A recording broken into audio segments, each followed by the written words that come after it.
Assalamualaikum warahmatullahi wabarakatuh. Saya Linda Milasari, nomor absen 4. Di sini saya akan menjelaskan catatan hasil baca saya, yaitu terkait ini bab 7, akal dan wahyu. Teologi, ilmu yang membahas soal ketuhanan dan kewajiban manusia terhadap Tuhan, memakai akal dan wahyu dan memperoleh pengetahuan tentang kedua soal tersebut. Di sini akal sendiri yaitu merupakan daya berpikir yang ada dalam diri manusia berusaha sampai kepada diri Tuhan.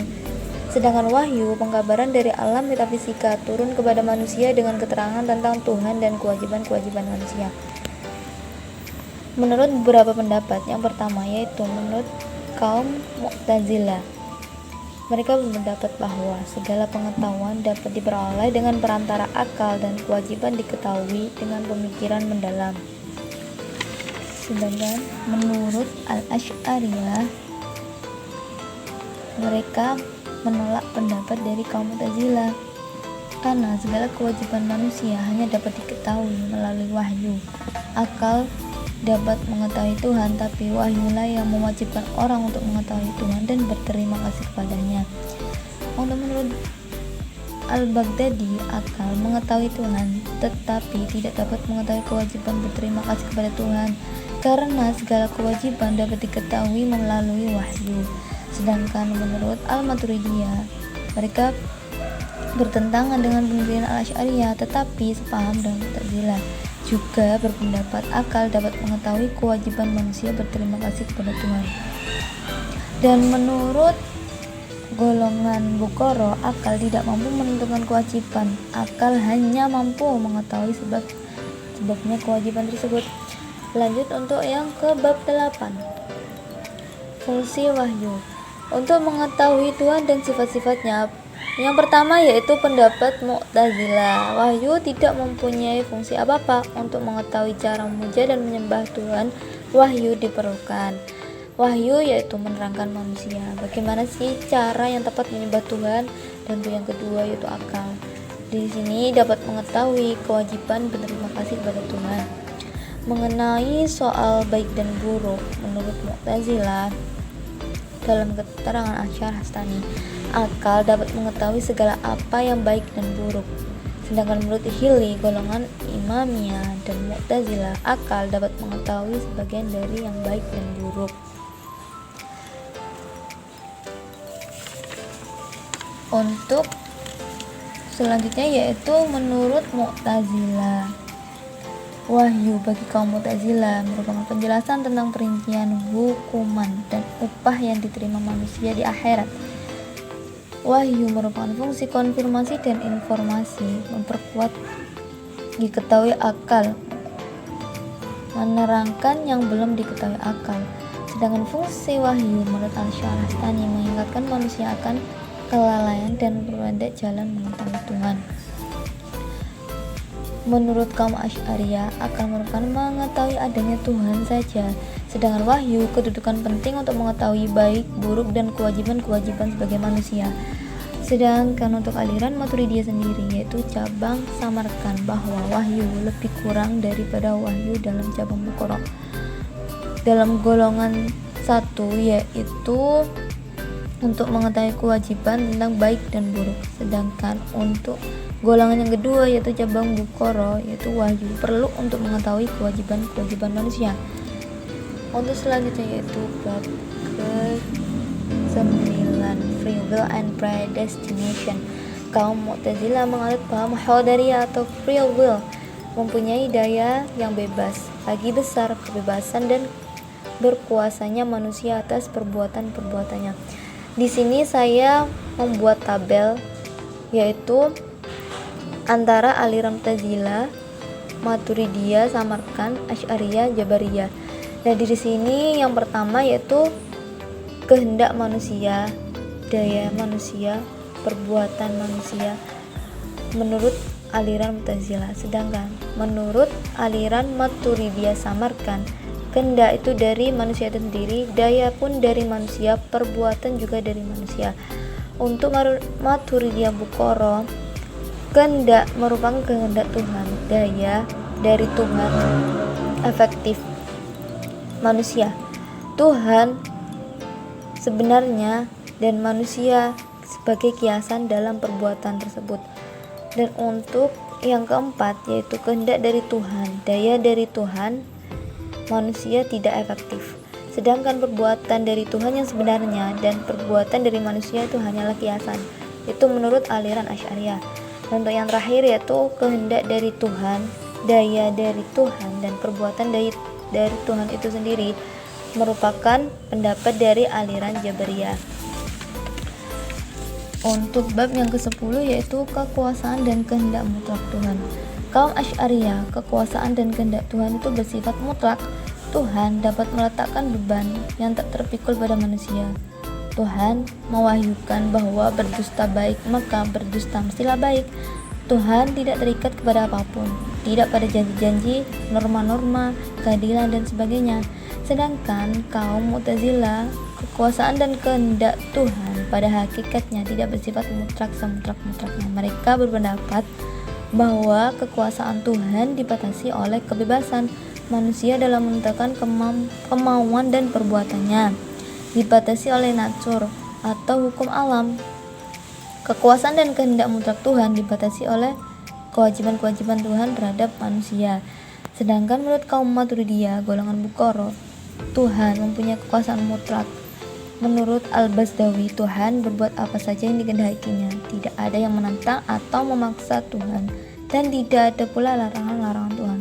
Kekuasaan Tuhan tidak semutlak paham Asy'ariyah. Sedangkan menurut golongan Samarkand Al-Maturidiyah, batasan-batasan kekuasaan dan kehendak mutlak Tuhan yaitu kemerdekaan dan kemauan dan perbuatan ada pada manusia itu sendiri. Keadaan Tuhan menjatuhkan hukuman bukan sewenang-wenang, tetapi atas kemerdekaan manusia mempergunakan dayanya. Keadaan hukuman-hukuman Tuhan tidak mesti terjadi. Untuk yang selanjutnya yaitu bab ke-11 terkait keadilan Tuhan. Langsung saja, yaitu menurut faham dari kaum Mu'tazilah, percaya kekuatan akal dan kemerdekaan serta kebebasan manusia. Menurut mereka, keadilan dilihat dari sudut pandangan manusia. Keadilan erat hubungannya dengan hak, memberikan seseorang haknya. Ia tidak dapat berbuat yang buruk, tidak dapat bersifat zalim dalam memberi hukuman. Keadilan Tuhan juga tidak dapat meletakkan beban yang tidak dapat dipikul oleh manusia, memberi upah pada orang yang patuh dan memberi hukuman pada orang yang menentang perintahnya. Tuhan tidak berdaya untuk bersifat zalim, berdusta, tidak berbuat apa yang terjadi pada manusia. Dan Tuhan berkewajiban yang harus dihormati. Untuk yang pendapatnya kaum Asy'ariyah, mutlaknya kekuasaan Tuhan atau al-kasab, yaitu perbuatan Tuhan tidak memiliki tujuan, sebab yang mendorong Tuhan untuk berbuat sesuatu. Pengetahuan, kebaikan, keuntungan tidak menjadi pendorong bagi Tuhan untuk berbuat, semata-mata karena kekuasaan dan kehendak mutlaknya, bukan karena kepentingan manusia. Dan dari sini juga keadilan raja. Keadilan Tuhan itu absolut, tidak terikat oleh suatu kekuasaan. Menurut kaum Maturidiyah, golongan Bukhara mempunyai sikap yang sama dengan kaum Asy'ariyah, yaitu tidak ada tujuan Tuhan untuk menciptakan kosmos ini. Tuhan berbuat sekehendak hatinya. Alam tidak diciptakan Tuhan untuk kepentingan manusia. Tuhan bersikap bijak, tidak mengandung arti di balik perbuatan Tuhan ada hikmat. Untuk kaum Maturidiyah, golongan Samarkand, free will and free act, yaitu adanya batasan bagi kekuasaan mutlak Tuhan. Posisi lebih dekat dengan kaum Mu'tazilah, sudut kepentingan lebih kecil dari kaum Mu'tazilah, dan akal dan batasan kekuasaan mutlak Tuhan itu lebih kecil. Dalam bab yang ke-12 yaitu terkait perbuatan Tuhan, kewajiban-kewajiban Tuhan terhadap manusia. Yang pertama menurut kaum Mu'tazilah, kewajiban berbuat baik dan yang terbaik bagi manusia. Kewajiban Tuhan untuk menepati janji-janjinya, mengirim rasul untuk memberi petunjuk dan memberi rezeki kepada manusia. Untuk pendapatnya kaum Asy'ariyah, perbuatan-perbuatan Tuhan itu paham kekuasaan dan kehendak mutlak Tuhan. Tuhan berbuat sekehendak hatinya. Tuhan tidak mempunyai kewajiban. Kaum Maturidiyah golongan Bukhara sepaham dengan Asy'ariyah, sedangkan golongan Samarkand memberi batasan-batasan kepada kekuasaan dan kehendak mutlak, menerima kewajiban Tuhan, sekurangnya menepati janji-janji. Terkait perbuatan baik dan yang terbaik, al-salah wa al-aslah. Term Mu'tazilah, kewajiban Tuhan untuk berbuat baik seperti yang di awal, yaitu kewajiban Tuhan terhadap manusia, yaitu berbuat baik dan yang terbaik bagi manusia.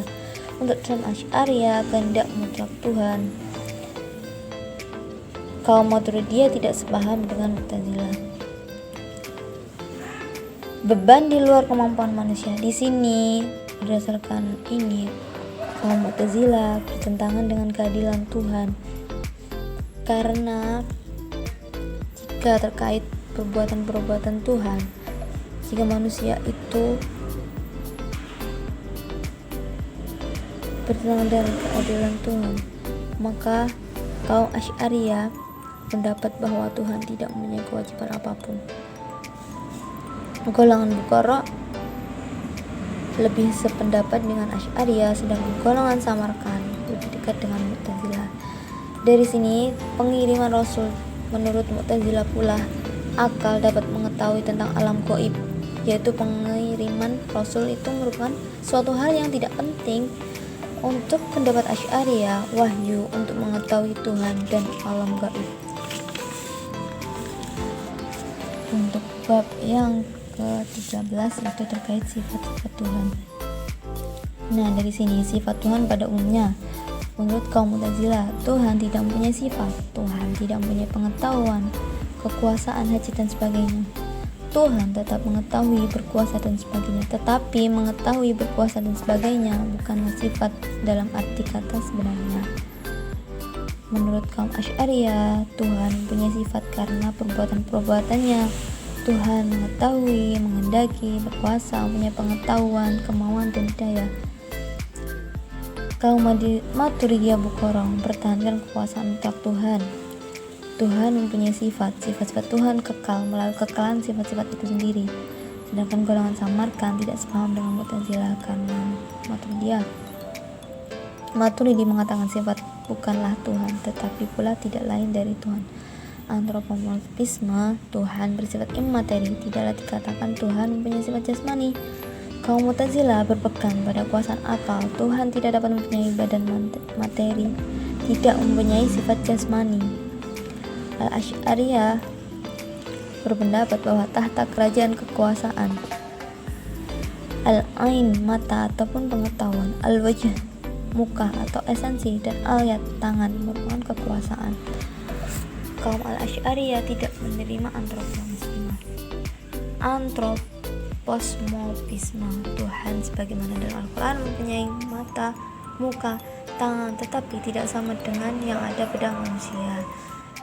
Menurut kaum Maturidiyah, tangan Tuhan adalah sifat dan bukan anggota badan Tuhan, yaitu seperti sama dengan sifat-sifat lain seperti pengetahuan, daya, dan kemampuan melihat Tuhan.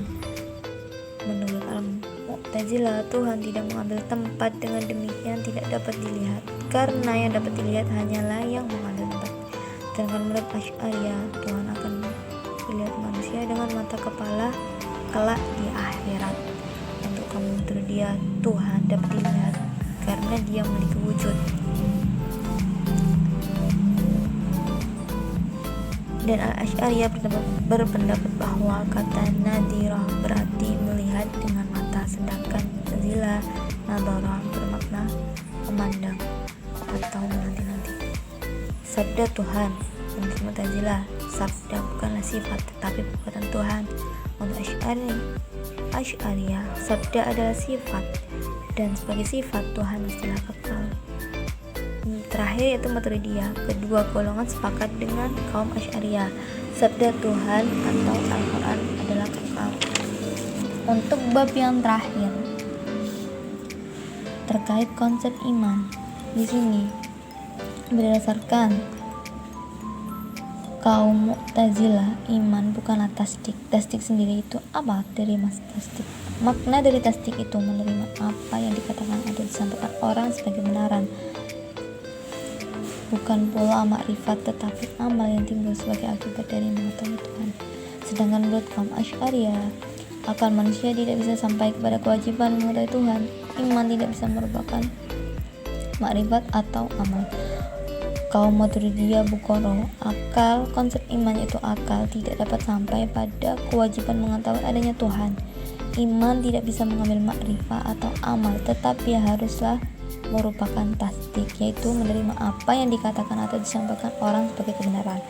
Dan untuk yang terakhir yaitu menurut kaum Maturidiyah Samarkand, menurut konsep iman ini, iman mestilah lebih dari tasdik, karena bagi mereka akal dapat sampai kepada kewajiban untuk mengetahuinya.